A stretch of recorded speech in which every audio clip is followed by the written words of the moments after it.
Donc, celui qui dispose de 20 minutes afin de présenter son cas au juge. J'ajouterai un carton pour les 10, les 5, les 2 dernières minutes ainsi que les 30 dernières secondes de la présentation.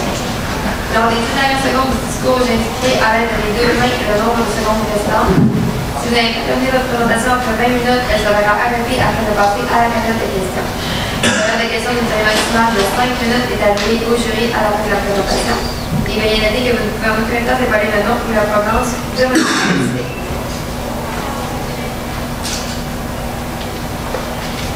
La nature s'occupe de l'aspect scientifique, nous occupons de l'aspect économique. Comme vous savez, la fiscalité, c'est un domaine très complexe. Et c'est pourquoi vous avez fait appel à nos services conseils pour ainsi baisser vos conséquences fiscales et faire des économies d'argent. Alors, mon équipe, Kevin Pichette, Charles Roy, moi-même Olivier Moisan, nous avons analysé votre dossier et nous sommes parvenus à plusieurs conclusions.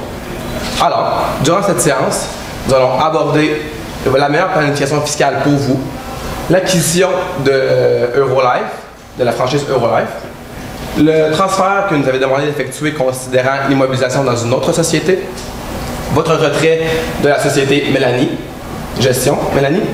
ainsi que d'autres points que nous avons jugé importants d'aborder durant cette séance. Alors, sans plus tarder, pour ce qui est du CELI, nous avons constaté dans votre l'information que vous nous avez fournie, que vous aviez excédé le maximum de cotisation à votre CELI, de 13 900 $. Considérant que le plafond est de 25 500 $, vous, en 2013, vous devez donc retirer ce montant, sinon une pénalité sera ajoutée à ce 13 900 $ et le revenu d'intérêt sur ce 13 900 $-là sera imposable. Pour ce qui est du... il est aussi important de cotiser au REER de votre femme. Nous ne savons pas aujourd'hui si votre femme a déjà cotisé son REER, mais s'il n'est pas maximisé, il sera important de maximiser le REER de votre conjoint. On parle ici du CELI. Pour ce qui est du REER, il est important aussi de cotiser au REER, à votre REER au maximum avant les 60 jours après le 31 décembre, ainsi également pour votre femme. Donc, on vous conseille de cotiser au REER de votre femme. On a aussi également possible de cotiser 2 000 $ par personne à votre REER supplémentaire. Par contre, il est important pour le 2 000 $ de le retirer de votre CELI avant le 31 décembre où vous allez avoir 71 ans. Il est aussi pour question de gestion de dette de payer votre carte de crédit de 15 000 $ car les cartes de crédit sont à un taux d'intérêt très élevé. Donc on vous conseille avec votre encaisse excédentaire de 14 500 $ de payer votre carte de crédit. Donc par la suite, vous avez parlé d'un de vos projets que vous avez à cœur, celui des études de vos enfants. Vous aviez un objectif de 200 000 $ pour les 3 enfants. Donc plusieurs alternatives intéressantes qui sont possibles pour vous. Premièrement, utiliser le programme gouvernemental du le régime enregistré d'épargne études. Ce programme-là vous permet justement de mettre pour épargner à vos enfants 2 500 $ qui sera majoré de 20% à chaque année pour chaque enfant. Donc ça c'est à une limite de 50 000 $. Donc ça va vous permettre justement d'aller chercher 50 000 $ par enfant. Malheureusement, un de vos enfants a déjà commencé ses études supérieures, donc ce ne sera pas possible pour lui d'avoir. Mais pour vos 2 plus jeunes enfants, ce montant-là va être accessible. Par la suite, ça va être important de noter que vous avez jusqu'à 50 000 $ par enfant disponible. Donc, ça vous permet seulement d'avoir 100 000 $ sur les 200 000 que vous avez besoin. Donc, on va opter pour d'autres moyens pour atteindre le 200 000 nécessaire. Par la suite, on vous propose d'opter pour faire pour vos enfants des placements dans les actions qui vont générer du gain capital. Ce genre de placement-là, ça ne sera pas soumis aux règles d'attribution. Donc, le gain capital sur ces actions-là va pouvoir être imposé dans les mains des enfants. Donc, on va pouvoir justement bénéficier des échelles d'impôt des différentes personnes, ce qui va justement permettre d'avoir maximisé l'argent investi pour vos enfants. Et ensuite, vous avez parlé d'un projet d'acheter une franchise de pharmacie. Ce projet-là, c'est super intéressant justement de faire du fractionnement de revenus avec vos enfants. Donc, votre enfant plus vieux, Sylvain, c'est possible justement de lui donner un salaire qui va lui permettre justement de payer ses études grâce à son travail, puis en même temps, c'est une dépense déductible pour votre compagnie, donc c'est encore plus intéressant sur le plan fiscal.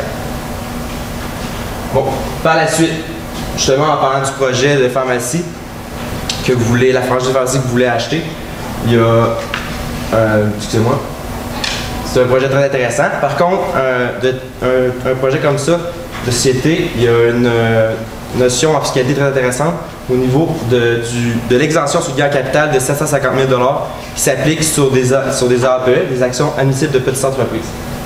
Ce type d'action-là, lorsqu'une entreprise génère du revenu exploité activement avec ses actifs HVM de plus de 90%, va pouvoir vous permettre, au moment de la distribution, d'avoir une exonération du gain en capital de 750 000 $. C'est vraiment intéressant pour vous parce que ça vous permet de sauver 187 500 $ par individu qui va justement bénéficier de cette exonération-là. C'est vraiment une notion très importante. Tout au reste de l'analyse qu'on va faire, qu'il faut vraiment considérer.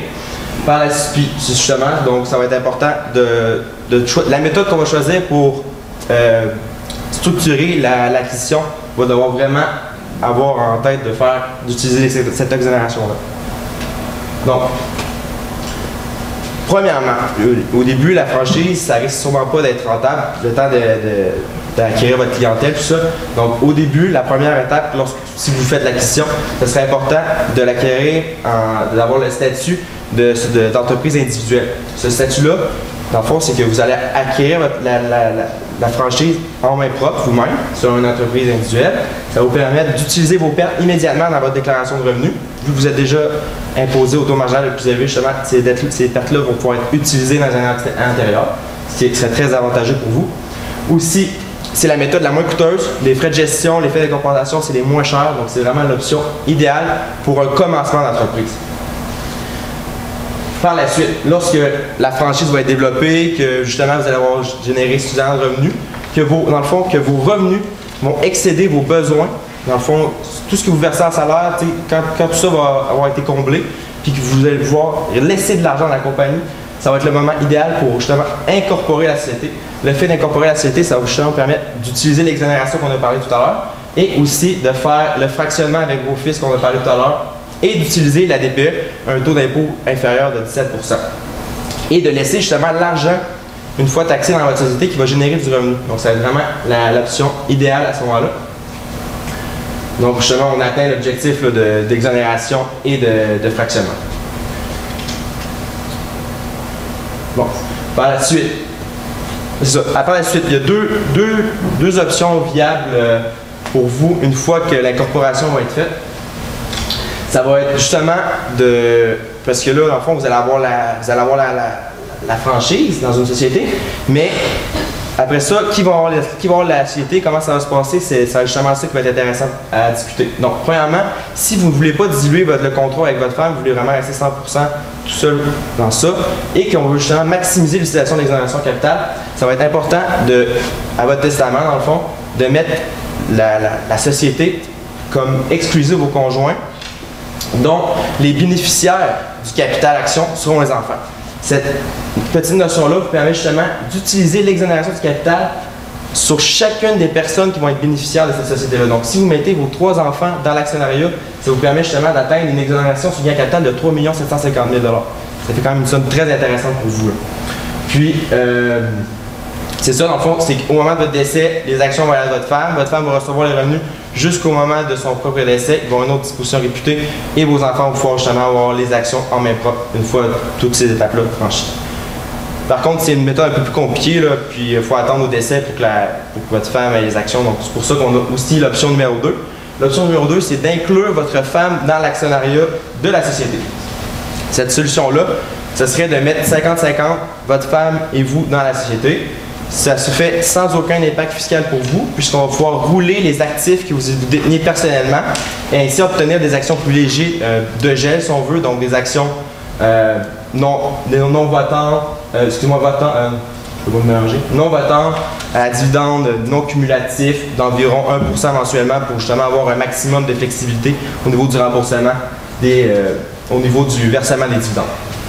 Cette méthode-là, ça vous permet justement d'utiliser des actions pour vous et votre femme, un peu la même mentalité que la fiducie, mais aussi ça vous permet de fractionner le revenu entre vous et votre femme en versant des dividendes, ce qui est vraiment intéressant pour vous. Par contre, comme je disais, il faut vous séparer le contrôle avec votre femme et que votre femme a le goût de s'impliquer dans la société un peu. Donc, l'option à choisir, ce sera véritablement le 50-50 entre vous et votre femme, parce qu'on peut justement faire un fractionnement de revenus.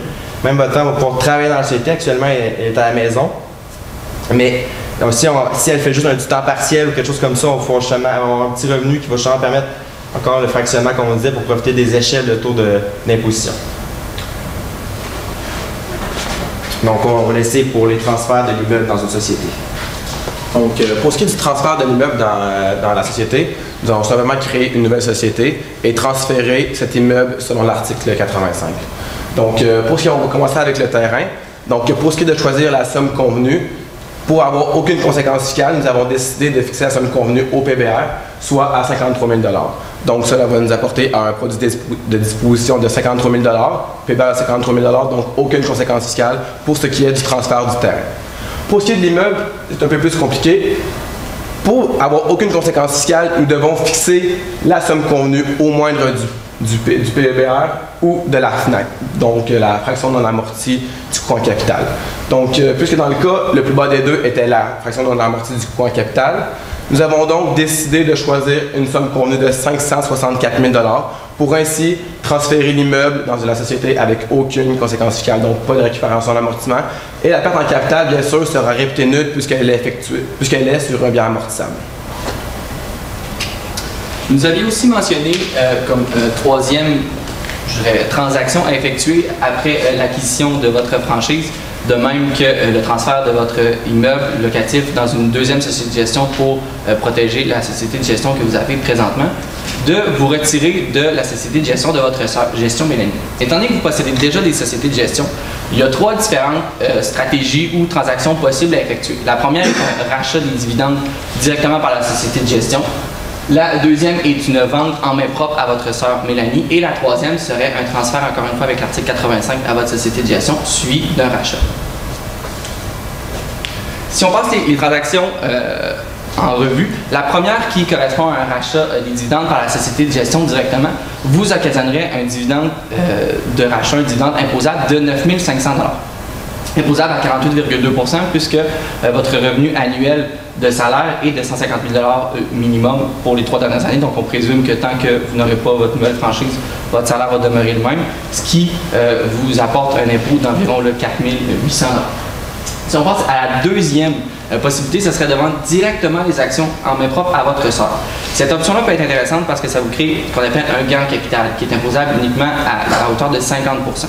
De plus, étant donné que c'est des actions qui sont de petites entreprises, on présume qu'ils pourraient être admissibles pour le type d'action admissible de petites entreprises qui vous permettrait d'avoir ce gain en capital-là complètement exonéré des frais. Cependant, petit bémol à cette stratégie, vous avez investi dans la compagnie de votre amie un montant de 25 000 $. Votre amie vous a malheureusement annoncé qu'elle ferait probablement faillite. Parce que, dans le fond, elle n'a pas su s'adapter aux variations du marché de son domaine, dans le fond, de son secteur d'activité, et elle aura probablement pas le choix de vendre sa maison là, pour déclarer faillite. Dans une telle situation, ce que la loi ce que l'Agence de revenus du Canada vous permet, c'est d'obtenir ce qu'on appelle une perte déductible au titre de placement d'entreprise. Cette perte déductible, même principe qu'une perte en capital normale, est déductible à l'ordre de 50 %. Cependant, cette perte peut être déductible à l'encontre de n'importe quelle source de revenus, ce qui pour vous peut être très avantageux, puisque comme je le disais précédemment, vous avez au minimum 150 000 $ de revenus imposables par année, et cette perte peut être reportée dans les années antérieures. Cependant, puisque vous bénéficiez déjà d'une prime, si on veut, ou d'un cadeau de la part de l'Agence de revenus du Canada, cette perte déductible vient réduire ce qu'on appelle l'exonération pour gain en capital dont on parlait précédemment.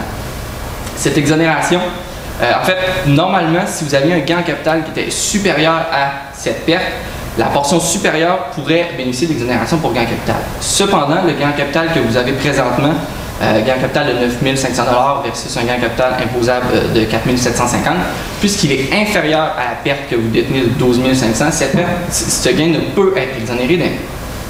Donc, cette option ne peut pas non plus être utilisée, vous auriez une imposition. Ce serait quand même déjà une meilleure option que le rachat, mais vous auriez un impôt.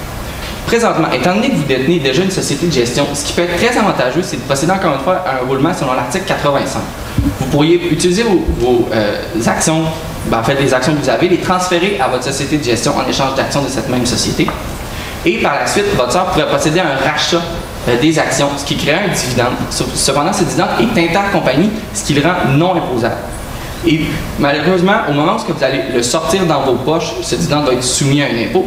Par contre, présentement, ce que vous pouvez faire, étant donné que vous êtes soumis à un taux d'imposition de 48,2 le 4800, en fait, le montant, les 4579 $ que vous auriez dû payer en impôt si vous aviez reçu le montant en main propre, pourra être investi via votre société de gestion et vous pourrez bénéficier là, de la plus-value des rendements sur ce montant, ce qui rend cette solution la plus avantageuse et la plus optimale pour vous. Si on passe aux autres points, en fait, il y avait plusieurs éléments qu'on a remarqués en analysant votre dossier qui ne faisaient pas partie d'une des trois transactions principales. Le premier, ce sont relativement vos frais de déménagement. Étant donné que la succursale que vous achetez et que vous désirez ouvrir est située dans la région de Montréal, qui est à 80 km de votre lieu de résidence actuel, puisque vous vous rapprochez de plus de 40 km de votre lieu de travail, vous avez la possibilité de déduire les frais de déménagement. Les frais de déménagement peuvent être déduits jusqu'à l'encontre du revenu qui est gagné à cette nouvelle source d'emploi, votre revenu d'entreprise pour les premières années. Par la suite, les dépenses qui sont admissibles, on parle des frais de repas et des frais de déplacement. C'est sûr que de Bromont à Montréal, une journée serait relativement suffisant pour faire 80 km. Donc, vous auriez le droit à 17 $ par repas, un maximum de 51 $ par jour, plus une allocation par rapport à votre kilométrage de 53 sous, si ma mémoire est exacte. De plus, tout ce qui est des frais d'entreposage de meubles et de déménagement serait aussi déductible. Si votre maison à Bromont, vous engagez des frais pour la mettre en vente, on parle de frais de courtage, de frais de notaire, ces frais sont aussi déductibles. Finalement, si votre maison, en fait, s'il y a un délai pour vendre votre maison et que vous devez la chauffer, payer encore des frais d'intérêt hypothécaire, de même que des frais d'assurance, des taxes foncières, ces montants sont déductibles au prorata de la période dans laquelle vous demeurez dans votre maison et que vous êtes activement là, à la recherche d'un acheteur. Cependant, ces frais sont limités à un maximum de 5 000 $ par déménagement. De plus, le franchiseur, dans le fond, à qui vous achetez votre franchise, vous offre de vous verser un 20 000 $. Étant donné que ce n'est pas un remboursement de dépenses, ce montant doit être inclus dans votre revenu et diminué là, par les montants de dépenses qui sont admissibles que vous avez réellement engagés. Si on passe ensuite, étant donné que vous déménagez, on a remarqué dans votre dossier que vous avez deux résidences qui pourraient être qualifiées comme résidence principale. Généralement, dans un tel choix, en fait, ce que l'Agence de revenus du Canada vous permet, c'est d'exonérer le gain en capital pour une résidence par famille pour, dans le fond, lors de la vente. Comme vous avez deux résidences, c'est bien important de valider quelle résidence qui vous permettrait d'avoir la meilleure déduction, en fait, de bénéficier au maximum de cette exonération. Pour les années de 2000 à 2007, étant donné que vous aviez uniquement votre résidence principale, le choix est assez simple, on choisit la maison à Bromont. Par contre, pour ce qui est des années 2007 à 2012, puisque vous avez acheté votre chalet et que vous avez votre maison, les deux immeubles sont admissibles. Ce qu'on doit faire dans ces situations-là, c'est vérifier l'augmentation du gain en capital annuel par résidence pour justement pouvoir bénéficier chaque année du montant le plus élevé. Dans le cas présent, c'est votre chalet qui a augmenté de 75 000 $ durant cette période de 5 ans, comparativement à votre maison qui a augmenté uniquement d'une valeur de 41 000 $. Le seul bémol à cette planification, c'est que, étant donné que vous imposez sur le gain en capital de votre maison, il y a un déboursé de 10 000 $ que vous devez faire présentement, comparativement à une économie d'impôt qui va arriver dans le futur. C'est le seul bémol. Donc, encore une fois, ce sera à vous de décider si vous avez les liquidités. Cependant, pour bénéficier au maximum de cette exonération, ce serait le chalet que vous devrez choisir pour 2007 à 2012. Par la suite, dans votre société de gestion que vous avez présentement, vous avez emprunté un montant de 24 750 $ depuis au moins 2 ans. Normalement, dans une telle situation, ces avantages sont imposables pour le particulier. En fait, le montant doit être inclus au complet s'il n'est pas remboursé dans les 2 années. Ce qu'on a remarqué aussi, c'est que vous avez ce qu'on appelle un compte de dividende en capital qui permet de verser un dividende qui est totalement libre d'impôt. Ce que nous vous suggérons de faire pour cette situation, c'est de vous déclarer un dividende au 31 décembre, à même ce dividende en capital, et de venir annuler le prêt à l'actionnaire que vous aviez là, de 24 750 $, ce qui vous permettrait, ce qui vous éviterait d'avoir à imposer ce gain. Cependant, vous perdriez le compte de dividende. Enfin, vous payeriez la portion de 24 000 de ce compte. De plus, étant donné que vous avez bénéficié de l'argent de la société pendant 2 ans, vous devrez inclure un avantage d'intérêt au taux prescrit. Le solde de 12 250 $ du CDC pourrait vous être versé libre d'impôt et pourrait, par exemple, servir à fournir à votre REER ou au REER de votre conjoint. Par la suite, vous nous avez mentionné, en fait, l'allocation d'automobile, vous recevez 55 cents du kilomètre pour l'allocation automobile. Généralement, les allocations qui sont versées aux employés, s'ils sont basés en fonction du kilomètre, elles sont jugées raisonnables. Cependant, pour la société, elle peut déduire un montant de 53 sous pour les 5 000 premiers kilomètres et 47 cents par la suite, ce qui pourrait rendre cette allocation non raisonnable et vous forcer à l'inclure dans votre revenu.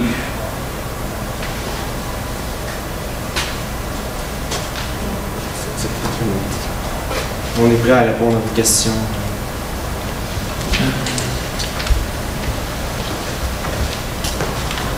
Ouais, vous avez souvent fait allusion au concept de déduction pour gain de capital. Est-ce que vous pouvez élaborer un peu sur le concept, comment on peut l'utiliser, est-ce qu'il y a des critères à rencontrer? Pour en fait, détenir cette déduction de 750 000 $, c'est une par personne à vie. Pour pouvoir en bénéficier, vous devez vendre ce qu'on appelle une immobilisation admissible, soit un bien de pêche, soit un bien agricole, ou dans le cas présent, des actions qu'on appelle des actions admissibles de petites entreprises. Pour que ce soit le cas, vous devez les avoir détenues pendant au minimum 2 années ou être réputé les avoir détenues. Comme la planification que vous proposez de le transférer via l'article 85, vous êtes réputé les avoir détenus. Ce critère-là respecté. De plus, votre entreprise va être ce qu'on appelle une société exploitant une petite entreprise. Donc, 90% de la juste valeur marchande des actifs que vous avez doivent servir à gagner un revenu d'entreprise exploitée activement au Canada, ce qui serait le cas dans le cas de votre franchise. Est-ce que ça répond à votre question? Oui.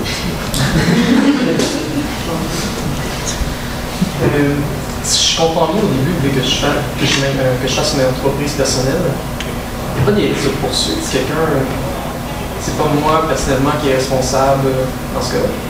Oui, dans ce cas-là, vous serez responsable, mais si vous voulez justement limiter cette responsabilité-là, vous pourriez aussi immédiatement vous incorporer. Si vous préférez justement limiter cette responsabilité-là, sinon, ben, comme on a dit, pour utiliser les pertes au niveau fiscal, ça serait plus avantageux dans une société de personnes. Okay. Juste pour compléter, étant donné que vous avez une bonne réputation, que ça fait déjà 10 ans que vous travaillez dans le domaine, les risques de fraude professionnelle sont quand même assez limités. Les avantages de l'utilisation des pertes considérant votre haut revenu est, selon nous, supérieur pour les premières années. Mais c'est quand même un risque à prendre. Puis, mon deuxième point, c'est je comprends comment m'incorporer et tout. L'argent, je le trouve où pour financer ma franchise? Ben en fait, à ce niveau-là, vous avez plusieurs options. C'est sûr que vous avez déjà un patrimoine qui est assez important. Vous pourriez utiliser une partie de cet argent-là. Vous pourriez aussi, à la limite, faire un emprunt via votre société de gestion. Parce que le but d'y aller d'une façon avec une entreprise individuelle, le prêt doit être fait à votre nom. Par la suite, lors du roulement, la société peut annuler le prêt, mais encore là, vous avez déjà des liquidités supplémentaires suffisantes, donc vous pourriez l'emprunter de façon personnelle ou faire un prêt via votre société. J'ai une question. Vous m'avez parlé du compte de CDC dans la compagnie de 37 500. Donc, vous me demandez de déclarer un dividende au 31 décembre 2012 pour élire la dette de l'actionnaire à ce moment-là. Est-ce que pour vous, il y aurait un problème qu'on ait déjà passé le 31 décembre 2012 de le faire? Normalement, à la base, oui, seulement étant donné que si votre exercice financier n'est pas clos, si je veux dire, si votre tenue de livre n'est pas terminée, vous pourriez quand même vous déclarer un revenu, un dividende là, en date du 31 décembre et venir l'annuler. Dans tous les cas, ce serait important de se le verser justement parce que sinon, on va faire une déclaration d'impôt modifiée et justement, on va pouvoir annuler l'avantage que le prêt vous allez avoir dans votre déclaration d'impôt. OK. J'aurais pas de problème avec Revenu Canada vu que je ne l'aurais pas déclaré le 31 décembre. Que si on le fait, mettons, en date d'aujourd'hui, le 5 janvier, je ne pourrais pas avoir un problème avec eux. Je vous dirais, c'est sûr que si on le prend sous cet angle, ça peut sembler un peu plus nébuleux, sauf qu'en pratique, c'est quand même le dividende est déclaré au moment, en fait, peut être déclaré un peu, je dirais plus tard. Là. Moi, personnellement, c'est quelque chose que j'ai vu en pratique. C'est pas nécessairement quelque chose qui nous a été, qui a été reproché. Par contre, effectivement, si vous avez des problèmes avec Revenu Canada, vous devriez l'imposer. Parfait, je vous remercie beaucoup. Merci à vous.